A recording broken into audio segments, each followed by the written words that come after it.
Hello, my people. Welcome back to Jumbo Jungle. My name is Terry. I hope you're all doing well. Thank you so much for your subscription. Thank you so much for your likes, for your comments, and for your views. If you have not subscribed, please subscribe. So, today I am really delighted to share with us tips that we need in preparation to visit a national park. A lot of us visit national parks, and then you go there and you're like, I wish I knew this and that before I got here. So that's what we are going to be doing today, and we begin right away.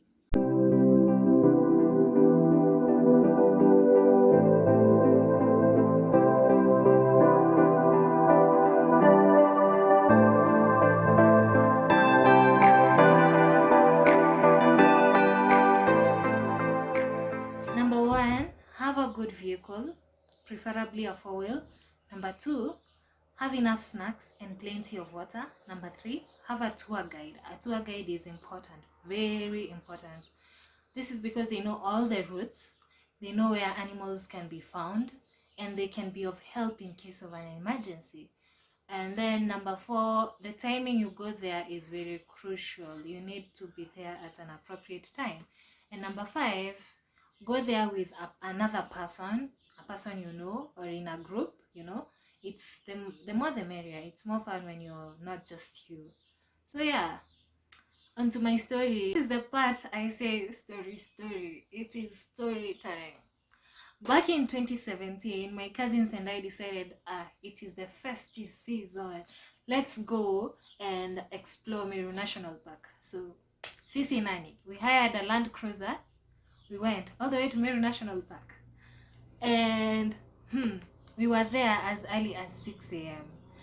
The warden has opened by 6:30, and within the first few meters of our journey we could actually start seeing very many animals. This is why I was saying you need to be there on time, early, very early, because you need to see a lot of animals. If you can't be there early, then it's wise to camp there overnight so that you get to see animals, as many as you would like.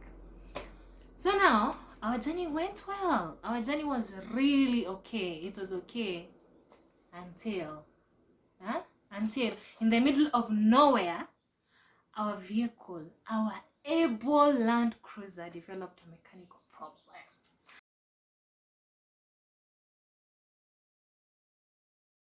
It decided, I am not moving, you guys. I'm not going to move. So yeah, we were just like, any kitu kidogo, we'll just washa it and then it will waka. You know, we are just ladies. So we try one, it doesn't work out. We wash her twice, it doesn't work out. We wash her the third time, we're like, my God, what's happening? Am I tired? But no, we didn't hear it burst. So the vehicle just stopped working. We don't know what's wrong. Remember, we don't know much about cars. By then, we didn't know much about vehicles. So there's nothing much we could do. We tried calling. There was no signal. It's in the middle of the park. No signal. As in, hata Safaricom hiyo siku, it wasn't going through. So we tried calling, it could not go through until we gave up. So the only thing in the vicinity was a hippo pole. A hippo pole. So we decided, since it's really hot, it's like super hot, let's just come out of the vehicle and watch the hippos swim, because near the hippo, where the hippos were swimming, actually there was a shade, and the hippos, where the hippos were wooden bars, so one could not go pass through the bars. So we stepped out of the vehicle and we went to watch the hippos. Little did we know, this is the same place lions and other animals came to drink water. You know, you just went there innocently to view to watch the hippos swim. So we chilled there for like 30 minutes, taking photos. Uh-huh.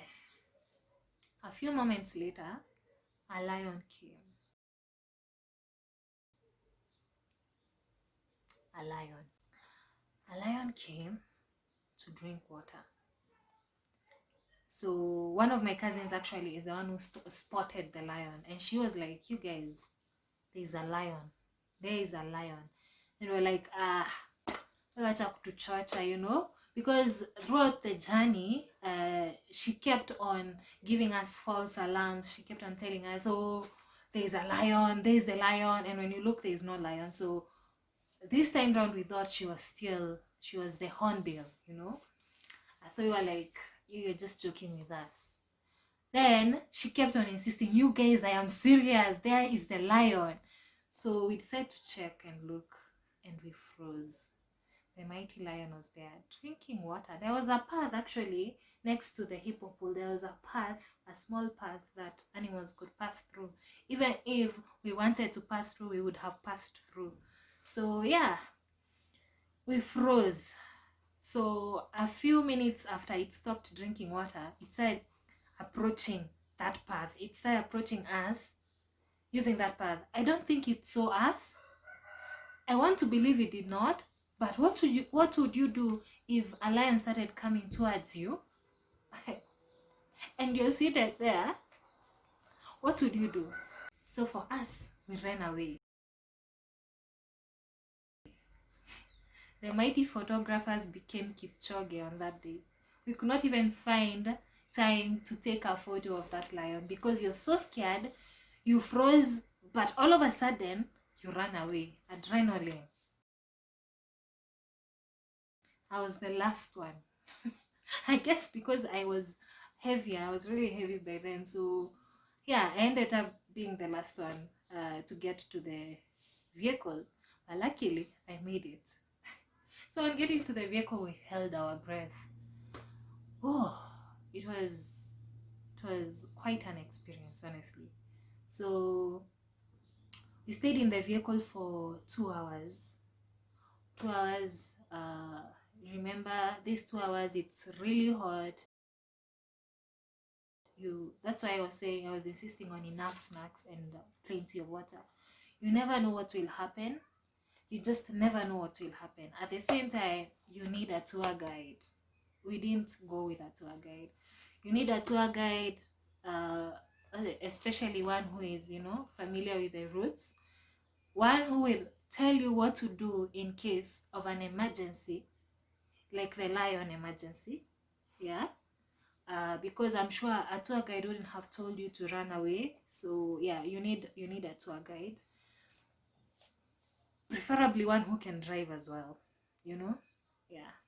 So luckily for us, 2 hours plus later, some tourists arrived with their tour guides in other land cruisers.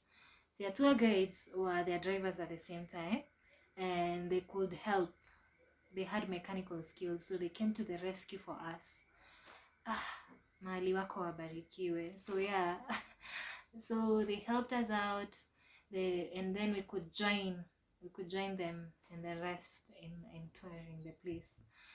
And funny enough, those are the only people we met along the way. So you can imagine if nobody actually came.